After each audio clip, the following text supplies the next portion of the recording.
इस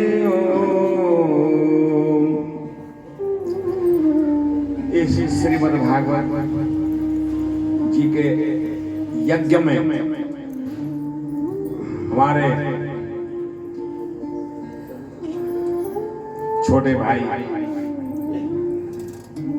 राम किशोर जी पंत, जिन्हें हम बचपन से जानते हैं, हमारे बड़े भाई आदरणीय पूजनीय मुसद्दी लाल जी, जिन्हें हम 1995 से हम इनके सानिध्य में हैं। और ये तो सब बातें और माताओं श्रोताओं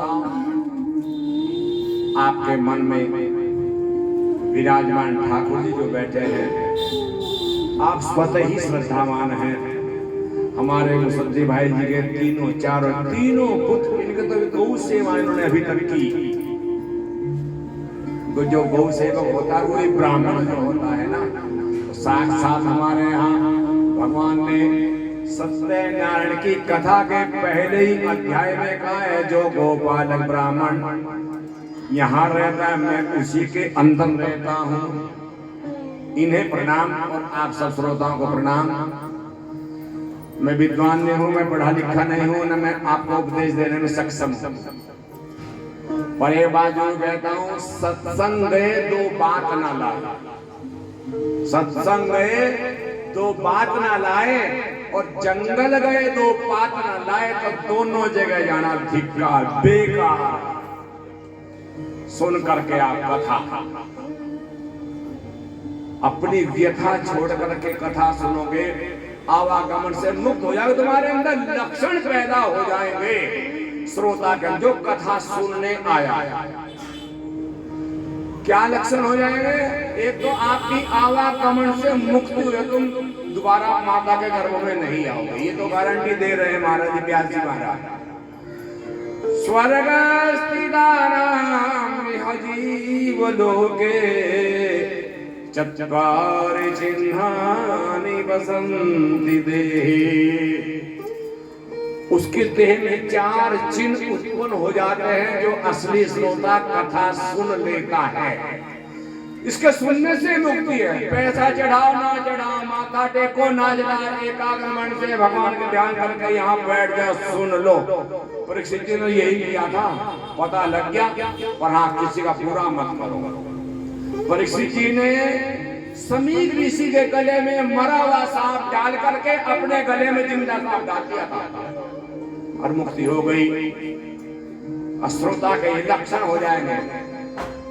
स्वर्ग स्थितानां जीव लोके, 4 चिन्ह आपके देह में उत्पन्न हो जाएंगे। क्या क्या? दान प्रसंगो मधुरार्च वाणी, देवार्चनम ब्राह्मणम तर्पणम च। मरने वाले के साथ क्या जाता है? हाथ का दिया हुआ दान, या कुछ हो जाता है, और मुंह से दिया हुआ राम का नाम। भगवान ना करे किसी का एक्सीडेंट हो जाए, वो बच जाए, तो क्या कहता है समाज? दिया दिया सामने आ गया भाई, तो जी लिया राम का नाम और दिया दान। हाथ की शोभा तानेन बाणेन तु कंकणेन, स्नाने तु शुद्धेन तु चंदनेन, मानेन तृप्तेन तु भोजनेन। अभी आचार्य जी ने कहा व्यास जी ने, और ज्ञानेन मुक्तेन तु मंडनेन। ज्ञान पढ़ने से कम आता मेरे भाई बहनों, सुनने से ज्यादा आता। तो जो श्रोता होता है, उस श्रोता का दान देने का स्वभाव बन जाएगा कथा सुनने के बाद। परीक्षित जी तो एक छत्र राज्य था, एक छत्र राज्य था, सब कुछ छोड़ दिया। त्याग सिखाती है, और जो होता अपने हाथ से दे दो, अन्यथा तो कोई नहीं करने वाला। मेरे भाई ऐसे ऐसे शेर को जानता हूं मैं, जिन्होंने अपने 5-5 लाख रुपए मरने के बाद रख दिए, लेकिन 5 रुपए खर्च नहीं करे संतान ने, कोई नहीं करेगा। किसी के पास भी संतान के आज की व्यवस्था अवस्था में सिर मुटा करके 13 दिन कर्म करने का बैठ नहीं सकता कोई भी। तो ऐसा कर्म ही क्यों करो तुम, जो तुम आश्रित हो, तुम्हारी माँ गायत्री करेगा, नारायणी करेगा, कुछ नहीं, भगवान का भजन करो, कथा सुन लो, इनकी कोई जरूरत नहीं पढ़ने की, कथा सुन लो। आपके मोहल्ले में कथा हो रही है, दुर्भाग्यवान है वो लोग जो यहाँ तक नहीं आता। वैद बसात के वहाँ होल्डिंग में बैठे तो और मूंगफली चाप रहे तो और गिरी खा रहे तो दुर्भाग्य है उनका।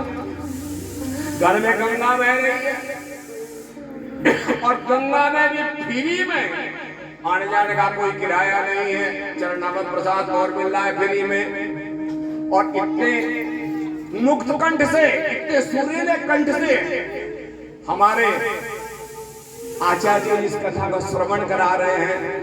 आप धन्य हैं। दान प्रसंगो, दान देने का स्वभाव हो जाएगा। मैंने अभी क्या कहा, सत्संग दो बात न लाए, दान देने का स्वभाव। दान प्रसंगो मधुरा के वाणी, वाणी आपकी मधुर हो जाएगी। घर में लड़ना झगड़ना आज से बंद कर दोगे, गारंटी दे रहे हैं, कथा गारंटी दे रही है। मधुरा चबाणी, और जिसकी मधुर वाणी होती है सीधा उसको बैकुंठ में लोक में व्यवस्था होती है।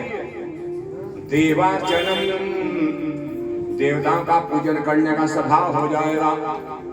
ब्राह्मणम तर्पणम च, मांगने वाले को कभी एक श्लोक सुन लो बस, मैं ज्यादा नहीं कहता। सतम विहाय भोक्तव्यम सहस्त्रम स्नानमाचरे, लक्ष्यम विहाय दातव्यम कोटि त्यक्त्वा हरि भजे। यूं करा करो बस आप। सतम विहाय भोक्तव्यम, 100 काम छोड़कर समय से भोजन कर दिया करो, कभी बीमार नहीं होने। और भोजन भी जिस समय सूर्य नारायण सिर के ऊपर होते हो, भोजन का समय बताया है। रात को भोजन करना हमारे यहाँ नहीं लिखा। हम बीमार क्यों हैं? 250 रुपए का लिफाफा दे करके बिहार में, और जितने स्टॉल है सब टच करेंगे, खाओ। और अब तो और अपने बच्चों को पीट पीट कर खिलाओगे, खा तू भी। पैसे दे रखे 250 रुपए, खा। इसलिए बीमार है। श्री चैतन्य बोलते हम फलोथी मारने बैठने में सक्षम, मुझे दे दीजिए कुर्सी, मेरे गोटे ठीक है, मुझे कोई बीमारी नहीं है, मीठी चाय पीता हूँ और ऐसे पीता हूँ जैसे होठ से पक जाए। इसलिए मैं संयम नियम से रहता। सतम विहाय भोक्तव्यम, 100 काम छोड़ करके समय से भोजन कर लिया करो। अरे मान दूसरे का है भोजन, भाई पेट शौक नहीं है। रात को भोजन यदि करना भी पड़े, सुबह से हल्का फुल्का भोजन कर लिया करो। बीमार तो यूं ही है लोग बाग, उन्हें खाने का ही नहीं पता। सारा यहाँ से शुरू हो जाएंगे चाऊ माऊ से, टिक्की समोसे दही। रात को दही खानी चाहिए। लक्ष्मीपति को रात को दही नहीं खाने चाहिए, उसके घर में लक्ष्मी नहीं रहते। दही के गोलगप्पे, फिर गोलगप्पे, फिर उसे यूं भी नहीं पता पनीर खाया जाएगा कितना, इतनी प्लेट भर जाए। दूध का डोला भी चाहिए, फिर पान भी चाहिए। इसलिए बीमार है। और रात को हजम नहीं होता। 250 रुपए वहां दे गए, 2500 रात को जाए डॉक्टर को दियोगे। इसलिए सुपाच्य भोजन दिन में किया। मैं महाराज जी 40 वर्ष से मेरे घर में एक समय भोजन करता है, और मैं 24 घंटे में 2 रोटी अंजन वाला दे अपनी धर्मपत्नी के हाथ के, वो भी भगवान को भोग लगा कर स्वस्थ हूँ। सतम विहाय भोक्तव्यम सहस्त्रम स्नानमाचरे, 1000 काम छोड़ करके नहा लिया करो। जो आदमी तारों की छांव में उठकर दांत साफ करके नहा करके शुद्ध वस्त्र पहन लेता है, उसके घर से कभी भगवान की कृपा जाती नहीं। ये लेकर के जाओ यहाँ से कथा में से। सहस्त्रम स्नानमाचरे लक्ष्यम विहाय दातव्यम, मांगने वाला कोई आए 1 लाख काम छोड़ो, उसको दान दे करके आओ। अगले घंटे हमारे प्राण रहेंगे या नहीं, कोई कारण। अभी महाराज जी बता रहे थे, ब्याजी महाराज, सांस अंदर तो चला गया, बाहर आएगा या नहीं आएगा, बाहर आएगा अंदर जाएगा नहीं आएगा, कोई भरोसा नहीं है। इसलिए लाख काम छोड़ करके कभी मत कहना मांगने वाले को, न जाने किस देश में बाबा मिल जावे भगवान रे। हैं कोटि चक्का हरि भजे, 1 करोड़ काम छोड़कर मेरी माता बहनों श्रोताओं अपने घर की आरती पूजा 1 करोड़ काम छोड़ करके समय से कर लिया करो। यही इस कथा का सार है, यही हमारे हैं भाई साहब बता रहे हैं। तो इसलिए सत्संग है तो बात न लाए, जंगल गए तो बात न लाए। जंगल जब भी जाओ भगवान को चढ़ाने के लिए दुबड़ा लिया, फूल लिया, बेलपत्र लिया, और ना कोई भी नीम की दान को लिया, खाली माता। कथा में जब जाओ एकाग्र होकर के, ये झूठ बोलने का पिटारा सबकी जेब में पड़ा रहता है। आजकल मेरे पास तो है नहीं, कहती मुझे रखा है जे आप मोबाइल कहते हैं। इसे बिल्कुल बंद करके तब कथा सुना, तब समझ में आएगा। इसलिए मित्रों, माताओं बहनों, धन्य हमारे इतने सुरीले कंठ वाले व्यास जी महाराज, और उससे भी ज्यादा सुरीले करवाने वाले मुसद्दी लाल जी और इनके तीनों पुत्र। यह रिश्ता मैंने बहुत दिनों में देखा, जब से देहरादून चला गया हमें बोल गया अपने घर में जाकर के यहाँ से समय से आरती पूजा करो और ध्यान रखा करो। मैं भी जाता हूँ ब्याह बरातों में, बोले बाबा मैं भी देता हूँ शायद आपसे ज्यादा देता हूँ, पर मैं भोजन के पंडाल की तरफ देखता भी नहीं, बढ़ना तो बहुत दूर, रात खाना तो मैं सोच भी नहीं सकता। इसलिए मुक्ता रहो, आप स्वस्थ रहेंगे। कथा तो यही सिखाती है। अरे परीक्षित जी ने 7 दिन तक कुछ खाया ही नहीं, पिया ही नहीं, ना श्रोता उठा ना वक्ता उठा, वहीं वहीं बैठे कथा भूख समाप्त कर देते। लक्कड़हारा क्या क्यों गया था वहां? ब्राह्मण के घर में भूख लगी, कुछ खाऊंगा, लेकिन जब कथा सुन ली तो भूख भी गई, प्यास भी गई। ये नहीं कहा उसने मुझे भूख लग रही, पूछता तो किस समय समापन हुआ। ये कहा कि भक्ति युक्त चित्त से आप क्या कर रहे हैं, आपकी भूख मिट जाएगी, भगवान की भक्ति आपके मन में आ जाएगी, परमात्मा आपको अविरल भक्ति प्रदान करे। और शुभ आशीर्वाद हमारे ऐसे सुरेरे व्यास जी महाराज को और ऐसे मुक्तकंठ हमारे मुसद्दी लाल जी को हार्दिक शुभकामनाएं। ओम श्री बांके बिहारी लाल की। बोलो सच्चिदानंद।